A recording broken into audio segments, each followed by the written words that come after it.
Hello, everyone. Happy Saturday. It's January 24th, 2026. I hope you're all having a fantastic weekend. I'm your host, San Nolani. Welcome back to our show where we dig up some super cool, trending articles from the archive. Today, I've got something really exciting for all you fans out there.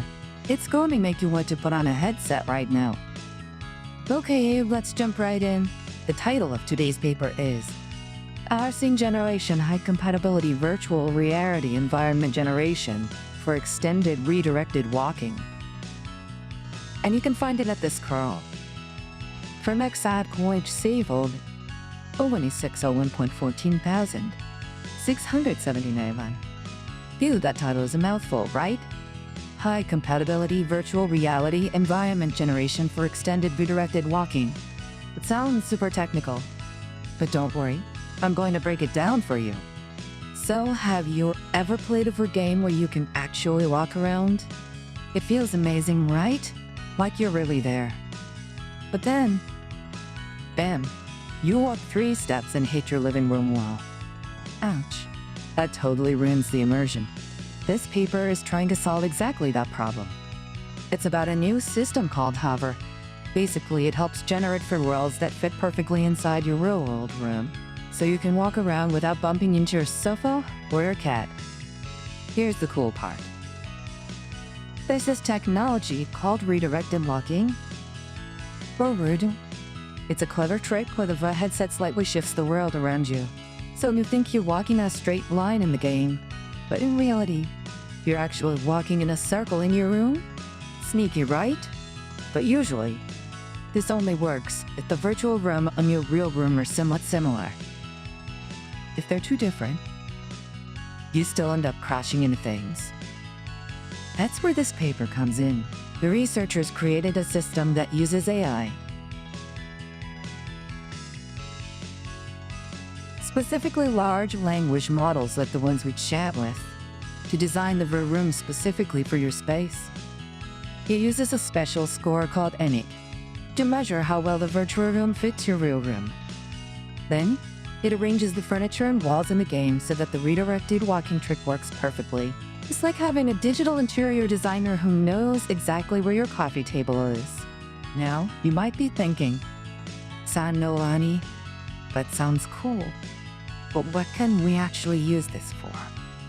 Well, let me give you 3 awesome examples of how this could change our lives. First up, let's talk about training and entertainment using VR. Imagine you want to play a spy game where you have to sneak around a museum. Normally, you'd need a huge warehouse to play that. But with this technology, the game could scan your small bedroom and generate a museum layout that feels huge, but actually keeps you walking safely in circles within your room. You could feel like you're exploring a giant castle without ever leaving your rug, allowing them to practice moving through buildings in limited spaces. Second, think about interactive e-learning content. Let's say you're a student learning about history. You could put on your headset and walk through a virtual ancient Roman house. This system would make sure the walls of the Roman house align with the safe walking paths in your classroom or study. So instead of just clicking a controller to move, you're actually walking around, looking at pottery and mosaics up close. It makes learning way more active and fun. And third, how about video conferencing systems? We all do online meetings now, right? But imagine a VR office meeting. Instead of just sitting in a chair, you could stand up and walk over to a whiteboard or a colleague's desk in the virtual office. This technology would ensure that when you walk to the whiteboard in VR, you don't trip over your laundry basket in real life. It makes remote work feel much more physical and connected. Comparing this to other technologies is interesting. Usually, VR games have fixed maps. The developers build a castle, and it's the same castle for everyone. Or, some systems try to just shrink the objects to fit your room, which can look weird and distorted. But this immersive system is smart. It doesn't just shrink things. It actually understands your room's layout. It uses AI to place objects intelligently. It says, okay, there's a real wall here, so let's put a virtual bookshelf here to stop the player from walking further. It's way more advanced than just simple resizing. The results in the paper were pretty wild. They found that using this system resulted in over 22 times fewer collisions with real-world objects, compared to just using a standard eye-generated rim. That's a huge difference. It means fewer bruised machines and broken controllers.